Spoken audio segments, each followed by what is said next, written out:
नमस्कार विद्यार्थी मित्रांनो, डॉक्टर सुशील स्पॉटलाईट या आपल्या यूट्यूब चॅनलवर तुमचं सर्वांचं स्वागत आहे. या लेक्चरमध्ये आपण 2016चा जो UPSC GSचा पेपर आहे त्याच्यामधलं जिओग्राफी आणि एन्व्हायरमेंट ह्या दोन गोष्टी कव्हर करणार आहोत आणि त्यातले जे प्रश्न आहेत त्या प्रश्नांचं विश्लेषण करूयात, त्यांची उत्तरं काय आहेत ती बघूयात. यावरून तुम्हाला एक गोष्ट लक्षात येते, जॉग्रफी आणि एन्व्हायरमेंट याच्यावर जे प्रश्न विचारले गेलेले आहेत तर ते गेल्या एक 5-7 वर्षामध्ये खूप मोठ्या प्रमाणावर त्याच्यावर प्रश्न येतात. एकंदरच एन्व्हायरमेंट हा जागतिक स्तरावर पण खूप महत्त्वाचा मुद्दा आहे. हा पेपरचा ए सेट आहे आणि या ए सेटमधले आपण प्रश्न बघणार आहोत. तर बघूयात जॉग्रफी आणि एन्व्हायरमेंटचे प्रश्न. आता याच्यामध्ये हा जो पहिला प्रश्न आहे, 6 नंबरचा जो प्रश्न आहे, the term intended nationally determined contribution INDC. Okay. तर आता एक कमेंट पण होती की हिंदीमधून पण प्रश्न दाखवा, पण ते शक्य का नाही आहे माहिती आहे का? दाखवायला काही इश्यू नाही, पण त्या व्हिडिओची जी लेंथ आहे ती खूप मोठी होऊन जाईल, हा ना. याच्यात इंग्लिशमध्ये काय सोप्या गोष्टी आहेत, एवढा काही इश्यू नाही. इंटेंडेड नॅशनली डिटरमाइंड कॉन्ट्रीब्युशन्स काय आहेत? INDC हे चर्चेमध्ये आहे. तर एकंदरच पॅरिस जी परिषद आहे त्याच्यानंतर मोठ्या प्रमाणावर ही टर्म समोर येते. तर हे काय आहे, तर प्रत्येक देशाने आपला प्लॅन आउटलाईन करणं, की plan of action outline by country of the world to combat climate change. म्हणजे प्रत्येक देशाने जागतिक स्तरावर जे होतं आहे ते होतं आहे, पण त्याच्याबरोबरच तुम्ही स्वतःच क्लायमेट चेंज जे काही आहे त्याला रोखण्यासाठी स्वतः काय करत आहात ते करायचं आहे. आणि INDC तर आता याच्या आकडेवारी आणि त्या सगळ्या गोष्टी आहे की भारत INDCमध्ये 4 महत्त्वाच्या गोष्टी करतो आहे, जे ऑलरेडी आपण स्पॉटलाईट इयरबुकमध्ये त्याचा बॉक्स आहे आणि ते डिस्कस पण बऱ्याचदा केलेला आहे. तर हा कॉमन प्रश्न आहे, एन्व्हायरमेंटचा प्रश्न आहे. ओके. तर हे एक लक्षात ठेवा. आता याच्यात काय होतं ना, याच्यात सरळ सरळ होतं. आता हे युरोपियन कंट्रीजवरच्या याच्यात आहे, काय संबंध नाही, कारण हे जागतिक स्तरावर आहे. एशियन इन्फ्रास्ट्रक्चर बँक किंवा सस्टेनेबल डेव्हलपमेंट गोल्स. तर ही टर्म जी आहे ती क्लायमेट चेंजशी रिलेटेड आहे. आणि UPSCचा हा पेपर तुम्ही जर बघितला तर आता याच्यामध्ये सगळे ज्या गोष्टी आहेत शांत चित्ताने जर वाचलं तर इथं वेगवेगळे ऑप्शन्स आहेत. म्हणजे बँकेसंबंधीचा आहे, विकासासंबंधीचा, शाश्वत विकास, आणि युरोपियन कंट्रीज संबंधीचा आहे, मिडल ईस्ट. आणि ॲक्च्युली ही एन्व्हायरमेंट संबंधीची, क्लायमेट संबंधीची गोष्ट आहे आणि तो एकच ऑप्शन इथं आहे. तर याचं उत्तर जे आहे ते B आहे. पुढचा प्रश्न बघा, 13 नंबरचा जो प्रश्न आहे, United Nation convention to combat desertification. तर UNCCD ऑलरेडी हे कितीतरी वेळा आपण स्पॉटलाईटमध्येच डिस्कस केलेलं आहे. आता त्याच्याबद्दल काय विचारलेलं आहे? It aims to promote effective action through innovative national programs and supportive international partnerships. बरोबर आहे. ओके.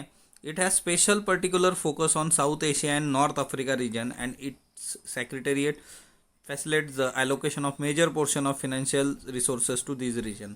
तर असं नाही आहे, जरी आफ्रिकेमध्ये मोठ्या प्रमाणावर डेझर्टिफिकेशन तुम्हाला दिसत असलं तरीसुद्धा यांचा असा टिपिकल फोकस नाही आहे, पर्टिक्युलर फोकस. तर हे सगळ्या जगासाठीचा कार्यक्रम आहे हा डेझर्टिफिकेशन आणि त्याच्यासंबंधी. आणि एकंदरीतच स्पॉटलाईटचं जानेवारी-फेब्रुवारीचं जे मॅगझिन आहे तिच्यामध्येही याच्याबद्दलचे डिटेल्स आहेत. तर हे चुकीचं आहे. आणि it is committed to bottom up approach. तर हां, याचा बॉटम अप ॲप्रोच असतो, कारण हे लोकल लोकांना घेऊन काम करतात की डेझर्टिफिकेशन रोखण्यासाठी स्थानिकांची मदत घेतली जाते. त्याच्यामुळे हा 2 नंबर तर चुकीचा आहे. 2 नंबर कुठं कुठं आहे बघा, दोन्हीच्यातून गेला. आणि बॉटम अप ॲप्रोच, तर हे बरोबर आहे याच्यामध्ये. 1 आणि 3 स्टेटमेंट. आता सोपा प्रश्न आहे, 22 नंबरचा प्रश्न बघा. In which of the following region of India are you most likely to come across the great Indian hornbill. Great Indian hornbill हा जो पक्षी आहे तो तुम्हाला कुठं दिसतो? Sand deserts of north west India, वाळवंटात दिसतो का? हिमालयन, जम्मू काश्मीर, हायर हिमालयामध्ये, salt marshes of western Gujarat, western Ghat. तर वेस्टर्न घाटमध्ये हा दिसतो. तर ग्रेट इंडियन हॉर्नबिल हा फेमस पक्षी आहे. एकंदरच चर्चेत असणाऱ्या ज्या काही प्राणी प्रजाती असतील, वनस्पतीच्या प्रजाती असतील, तर त्या तुम्हाला अभ्यासाव्या लागतात. त्याचं IUCN स्टेटस काय आहे, ते कुठं आढळतं, तर ह्या बेसिक गोष्टी आणि आपण रेग्युलर कव्हर करत असतो. म्हणजे गेल्या वर्षभरातल्या, 1.5 वर्षातल्या ज्या वेगवेगळ्या स्पीसीज आहेत त्या तुम्ही बघणं गरजेचं आहे आणि त्याच्यावर रेग्युलर प्रश्न विचारले जातात. आता हा एक इंटरेस्टिंग प्रश्न आहे. म्हणजे फक्त जर तुम्ही प्रश्न नीट वाचला तरी पण आपलं काम इथं होतं. म्हणजे 27 नंबरचा, the FAO accords the status of globally important agriculture heritage system, GIAHS. Okay. To traditional agriculture system. What is the overall goal of this initiative. पहिलं स्टेटमेंट आहे, to provide modern technology trainings in a modern farming methods and financial support to local communities of identified GIASH है ना, so as to greatly enhance their agriculture productivity. आता याच्यात actually जर तुम्ही प्रश्न नीट वाचला, म्हणजे हे जो प्रश्न आहे याच्यात काय म्हटलेलं आहे की globally important agriculture heritage system, आपल्याला त्याचा जो वारसा आहे त्या याच्यावर फोकस करायचा आहे. टू ट्रॅडिशनल ॲग्रिकल्चर सिस्टीम्स, त्याच्यामध्ये त्याला मॉडर्न टेक्नॉलॉजी आणि त्या सगळ्या गोष्टी त्या टाकायचा गेला, त्याचा वारसा जाणार आहे. तर त्याच्यामुळे हे जे पहिलं स्टेटमेंट आहे ते तिच्यात वर्क होत नाही आणि त्याच्यामुळे तुमचे हे दोन्ही ऑप्शन जातात. त्यातल्या त्यात पण बघा ऑप्शनवर दोघी ठिकाणी 2 आहे, त्याच्यामुळे 2चा विषयच येत नाही. आता आपल्याला फक्त 3 नंबर वाचायचा आहे. To provide geographical indication status to all the varieties of agriculture produced in such identified GIASH. आता बघा हे ॲग्रिकल्चर व्हरायटीजबद्दल नाही आहे, ही त्या पर्टिक्युलर सिस्टीमबद्दल आहे. तिच्यात ॲग्रिकल्चर व्हरायटीज वेगवेगळ्या येऊ शकतात, पण सगळ्यात महत्त्वाची गोष्ट जी की जॉग्राफिकल इंडिकेशन प्रोव्हाइड करणं हे FAOच्या अंतर्गत पण नाही आहेत है ना, ते WTOच्या अंतर्गत त्या गोष्टी तुम्ही बघू शकता. म्हणजे तुम्ही जर नीट जरी वाचलं तरी हे 3 पण नाही. याचं उत्तर जे आहे की ते बीच आहे, म्हणजे 2. To identify and safeguard eco friendly traditional farm practices and their associate landscapes agriculture biodiversity and knowledge system of local communities. प्रश्न नीट वाचा, शांतचित्ताने वाचा, तुमच्या बऱ्याचशा गोष्टी तिथंच क्लिअर होतात. 2 प्रश्न आहेत बघा पुढचे, एक 28वा आहे आणि एक 30वा प्रश्न आहे. Which of the following tributaries of Brahmaputra, tributary किंवा ट्रिब्युटरीज. आता बघा ज्या नद्या आहेत त्या नद्यांच्या ट्रिब्युटरीज आपल्याला पाठ पाहिजे. तुम्ही जर UPSCचे पेपर बघितले तर दरवर्षी किमान नद्यांशी रिलेटेड प्रश्न येतो. त्यातल्या त्यात नॉर्थ ईस्टशी रिलेटेड नद्या जरा नीट करून ठेवायच्या आणि ज्या काही इंटरनॅशनल बाउंड्रीजवर आहेत त्याही नीट करून ठेवायच्या, म्हणजे जसं भारत बांगलादेश है ना, मेघना वगैरे, तर ते आपल्याला विचारलं गेलेलं आहे ऑलरेडी. आता बघा दिबांग, कामेंग, लोहित ह्या 3ही ज्या आहेत त्या ब्रह्मपुत्राच्या उपनद्या आहेत, त्याच्यामुळे 1, 2, 3. आता आसाममध्ये जे आहे ते फ्लड सिच्युएशन आहे, ब्रह्मपुत्रा आणि बाकीच्या ज्या नद्या आहेत तिथल्या त्या परत एकदा न्यूजमध्ये आहेत, ज्या मी ऑलरेडी कवर केल्या होत्या लेक्चरमध्ये, तर ते आपल्याला विचारलं जाऊ शकतं. त्याच्यानंतर आता काही टर्म्स दिलेल्या आहेत आणि त्यांचं ओरिजिन दिलेलं आहे. Annex 1 कंट्रीज, Annex 1 कशाशी संबंधित आहे, क्योटो प्रोटोकॉलशी संबंधित आहे. सर्टिफाईड इमिशन रिडक्शन कशाशी संबंधित आहे, सरळ clean development mechanism.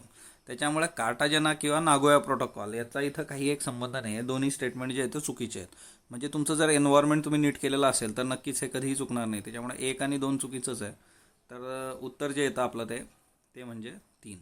Okay, so हे एक महत्त्वाचं आहे. त्याच्यानंतर दुसरं जे आहे ते म्हणजे पुढचा प्रश्न बघूयात.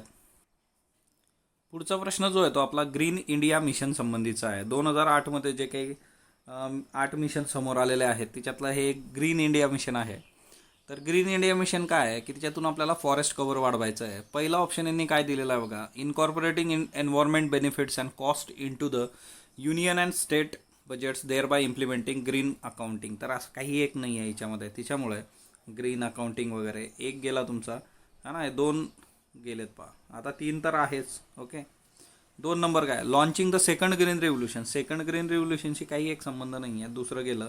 त्यामुळे याचं उत्तर जे आहे ते 3 आलं. तुम्हाला 3 वाचायची गरज नाही तशी, पण आपण बघूयात. Restoring and enhancing forest cover and responding to climate change by the combination of adaptation and mitigation measures. Forest cover वाढवायचं आहे आपल्याला, रिस्टोर करणं आणि एन्हान्स करणं, तर हे याच्यामध्ये खूप महत्त्वाचं आहे. तर तुम्हाला हे सगळे 8चे 8 मिशन जे आहेत तर ते 2008 मधले ते सगळेचे सगळे माहीत पाहिजेत आणि ते एक लक्षात ठेवा. त्याच्यातलं एक ग्रीन इंडिया मिशन आहे.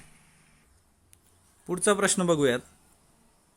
What is unique about Kharai camel. आता बघा खरई कॅमलबद्दल विचारलं आहे. आधी वरती जे होतं ते बर्ड होतं बघा, हॉर्नबिलबद्दल प्रश्न होता.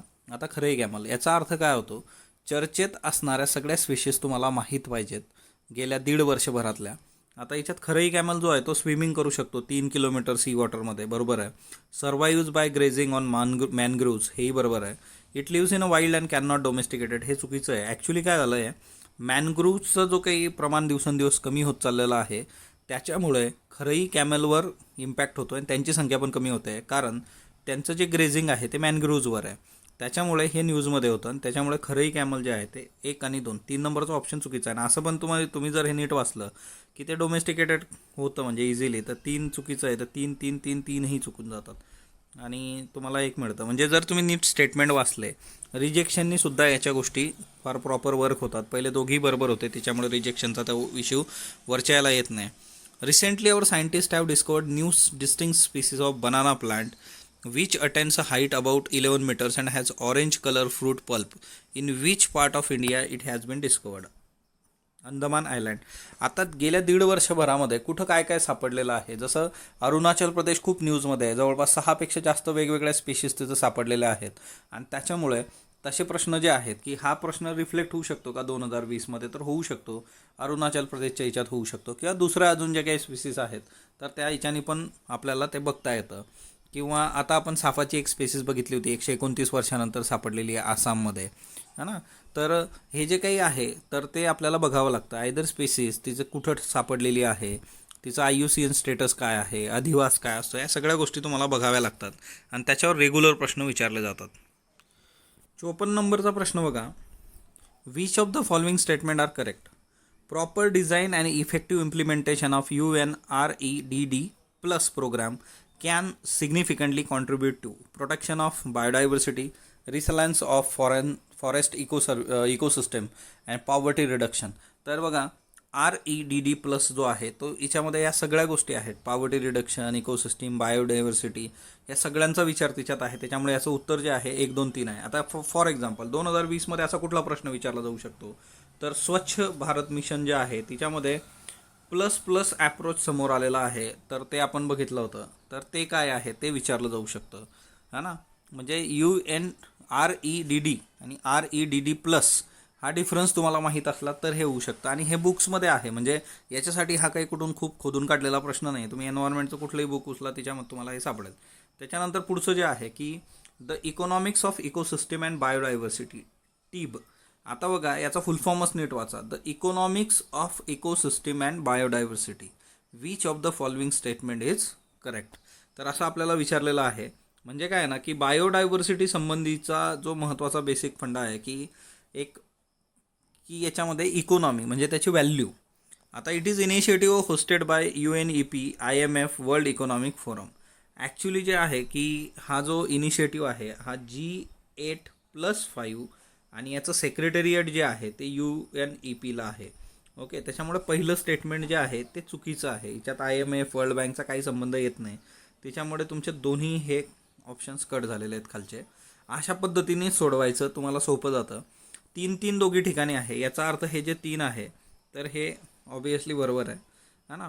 त्याच्यामुळे आता 2 नंबरचं statement, it is global initiative that focus on drawing attention to the economic benefits of biodiversity. बरोबर आहे, नावातच आहे the economics of ecosystem and biodiversity. तर सिम्पल आहे आणि त्याच्यामुळे याचं जे उत्तर आहे ते 2 आणि 3 आहे. त्याचंच एक्सप्लेनेशन खाली स्टेटमेंटमध्ये दिलं आहे. जर तुम्ही शांतचित्ताने वाचलं तर तुम्हाला त्या गोष्टी फार लवकर क्लिअर होतात. ओके, त्याच्यानंतर पुढचा जो प्रश्न आहे आपला तो हा आहे की with reference to red sanders sometime seen in news, consider the following statement. It is tree species found in the part of south India. दक्षिण भारतामध्ये ही ट्री स्पेसिस सापडते, रेड सेंडर्स. आता हे न्यूजमध्ये असतात सगळ्या गोष्टी, त्याच्याने विचारल्या जातात. बरोबर आहे, दक्षिण भारतात सापडतं. It is one of the most important trees in the tropical rain forest areas. आता हे ॲक्च्युली ट्रॉपिकल रेन फॉरेस्टमध्ये नाही, डेसिडुअस ड्रायमध्ये सापडतं. त्याच्यामुळे हे चुकीचं आहे आणि याच्यातलं स्टेटमेंट जे आहे ते 1 बरोबर आहे. आता ह्या ज्या स्पेसिस आहेत ते त्या वेळेस न्यूजमध्ये होत्या, त्याच्यामुळे त्याच्याशी आता इतका संबंध राहत नाही. पण तुम्ही आताच्या करणं गरजेचं आहे की ज्याच्यावर जास्तीत जास्त प्रश्न आपल्याला विचारले जाऊ शकतात. त्याच्यानंतर 55 नंबरचा प्रश्न बघा. What is green house gas protocol? आता ग्रीन हाऊस गॅस प्रोटोकॉल काय असतो की आंतरराष्ट्रीय स्तरावर जे काही गव्हर्नमेंट आहे की बिझनेस लीडर्स आहेत त्यांच्याबद्दल green house gas emission accounting केलं जातं. त्याला हे ग्रीन हाऊस प्रोटोकॉल म्हटलं जातं, ग्रीन हाऊस गॅस प्रोटोकॉल. आणि याचं उत्तर जे आहे ते एच आहे. It is an international accounting tool for government and business leaders to understand, quantify and manage green house gas emissions.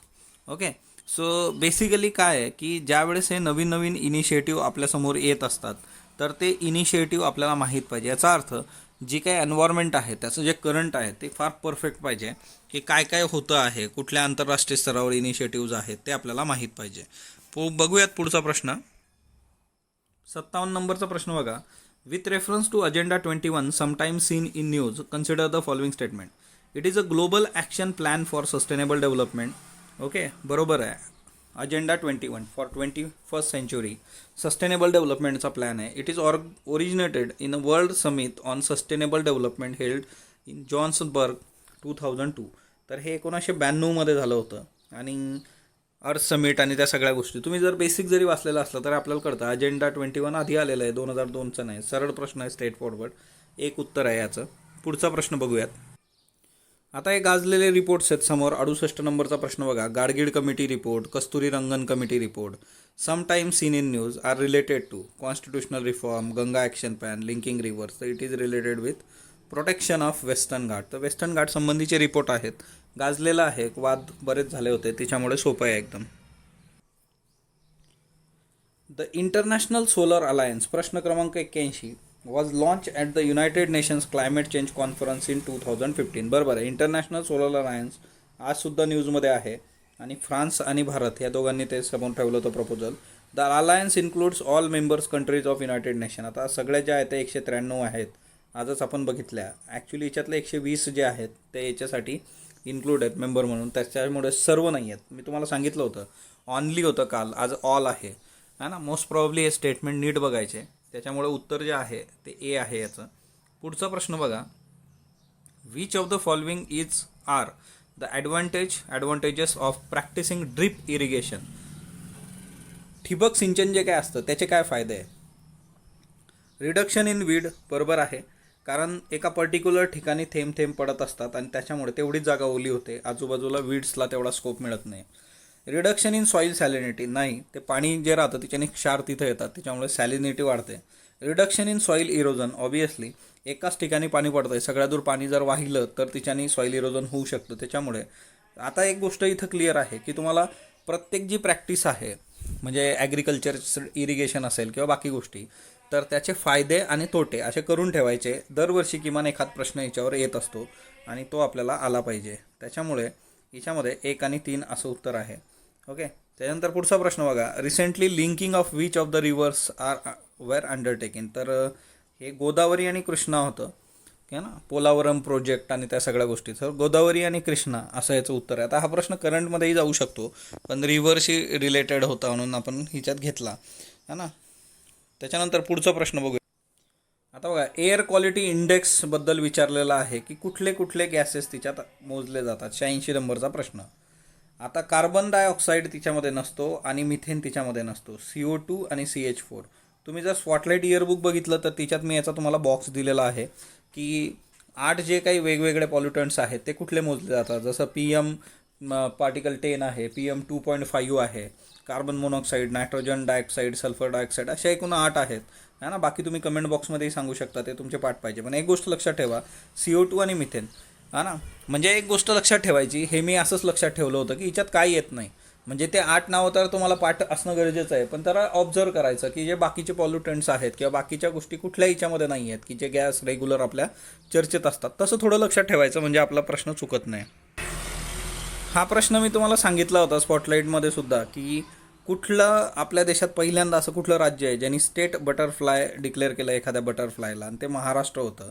Okay, आणि दुसरं तुम्ही मला कमेंट बॉक्समध्ये सांगा असं कुठलं राज्य आहे ज्यांनी मदर टंगमध्ये फुलपाखरांना नावं दिली, तसं पहिलं राज्य कुठलं.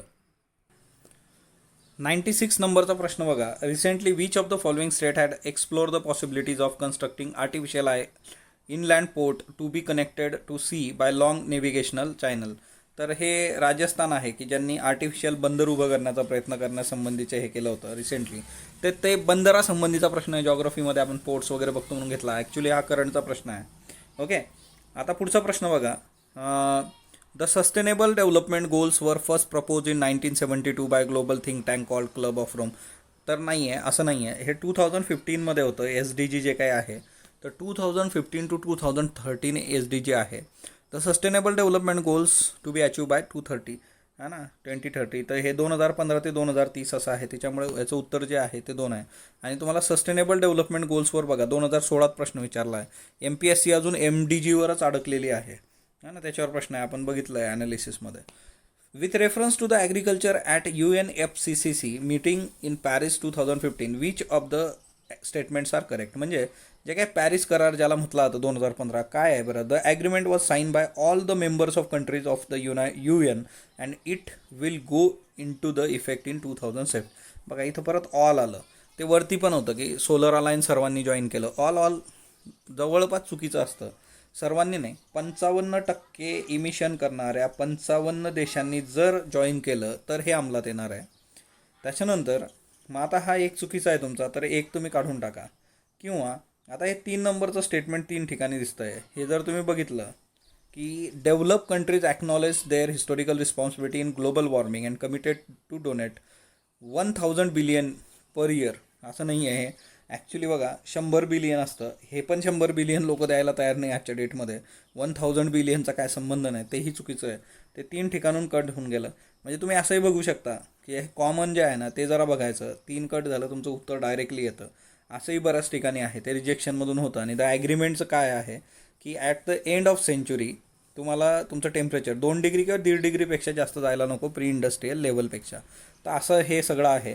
तर तुम्ही अशा पद्धतीने गोष्टी करू शकता. पण जॉग्रफी अँड एन्व्हायरमेंटसाठी बुक लिस्ट तर ऑलरेडी UPSCची आपल्या याच्यावर आहे. तरीसुद्धा सांगतो की बेसिक NCERT तुम्ही वाचल्या पाहिजेत. त्यातल्या त्यात 11 आणि 12च्या 4 NCERT आहेत. प्लस GC लिऑंग तुम्ही करणं गरजेचं आहे. आणि एन्व्हायरमेंट करता तुम्ही शंकर IAS करू शकता.